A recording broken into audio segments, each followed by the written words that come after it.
여러분은 일본에 무 전용 칼이 있다는 거 아시나요? 이건 생선 머리 자르기 전용, 이건 껍질 벗기기 전용, 이건 회 뜨기 전용, 이건 보거 전용, 이건 장어 전용, 이건 채소 전용, 이건 고기 전용. 대체 일본에는 식칼 종류가 왜 이렇게까지 많을까요? 이 이야기의 시작은 고급 스시집이 아니라 땅속에서 시작됩니다. 예로부터 일본의 땅은 질 좋은 철광석이 거의 없는 곳이었습니다. 그래서 일본에는 3일 밤낮 동안 숯과 사철을 번갈아 넣으며 고품질의 철을 뽑아내는 특수한 재련 방식, 일명 타타라가 발전했습니다. 그러니까 일본은 좋은 철을 넉넉하게 캐서 쓰는 나라가 아니라 까다로운 재료를 기술로 다뤄야 했던 나라였던 거죠. 재료가 넉넉하지 않다. 그럼 더 잘 골라야 하고, 더 잘 달궈야 하고, 더 잘 벼려야 합니다. 여기서 칼 문화의 방향이 정해집니다. 서양의 전쟁을 떠올려 보면 두꺼운 갑옷이 먼저 보입니다. 온몸을 감싸는 전신 플레이트 아머, 그리고 그 갑옷을 상대하기 위해 무겁고 튼튼하게 만들어진 검. 묵직한 검이 챙챙 소리를 내며 맞부딪히고 기사들은 검으로 적의 갑옷 틈을 찌르거나 두들겨 패서 갑옷 안까지 충격을 전달하는 식이죠. 반면 일본은 조금 달랐습니다. 갑옷은 전신을 두꺼운 철판으로 덮기보다는 중요 부위만 보호하여 가동성을 높였고, 검은 심리전과 속도를 활용해 한 방에 정확하게 베는 방향으로 발전합니다. 그런데 여기서 재미있는 건 이 일격필살의 검 끝이 나중엔 사람이 아니라 생선과 채소로 향하게 된다는 것입니다. 평화의 시대가 시작됐거든요.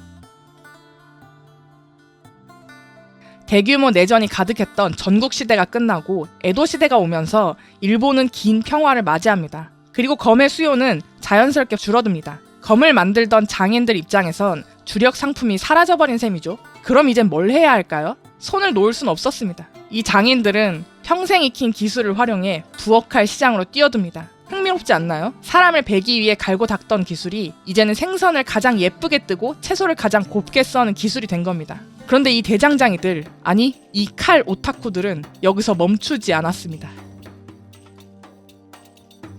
이제부터가 본론입니다. 일본 요리는 재료를 최대한 있는 그대로 살리는 감각이 중요합니다. 특히 생선 문화가 발달한 일본에서는 칼질 자체가 요리의 일부에 가깝습니다. 칼이 무디면 생선살이 눌리고 결이 찢어지고 단면이 거칠어집니다. 보기에도 덜 예쁘고 식감도 흐트러집니다. 반대로 잘 벼린 칼로 한 번에 길게 썰면 결이 살아있고 광택마저 달라 보입니다. 채소도 마찬가지입니다. 무딘 칼로 썰면 조직이 짓눌리고 수분이 빠지고 아삭한 식감이 죽습니다.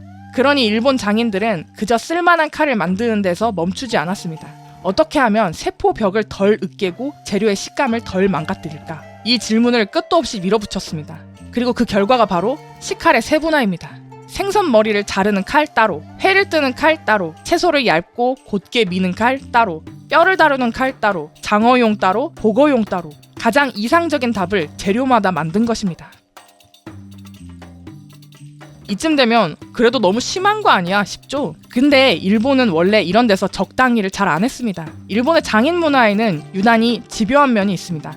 같은 칼을 만들어도 더 날카롭게, 더 정확하게, 더 아름답게, 생산성을 포기하더라도 더 완벽하게. 게다가 일본은 돈보다 명예를 더 중요시하는 문화권이기에 기술을 가문 단위로 이어가고 그 이름과 명성을 지키는 전통도 강했습니다. 물론 현실은 늘 이상적이진 않지만 전통 공예의 세계에서는 이 정서가 꽤 강하게 남아있죠. 그래서 일본 식칼은 그저 그런 공산품을 마구 찍어내기보단 칼날의 각도, 두께, 길이, 무게 중심, 심지어 손에 쥐었을 때의 감각까지 계속 세밀하게 다듬어지는 방향으로 발전합니다. 그리고 여기에 일본 특유의 섬세한 미식 문화가 한술 더 뜹니다. 생선의 비린 향이 채소에 묻지 않게, 고기의 기름기가 생선에 남지 않게, 재료마다 맛과 향이 섞이지 않도록 도마도 따로 칼도 따로, 재료 각각의 특성을 온전히 살리고 싶어 하는 거죠. 정말 지독한 오타쿠들이죠?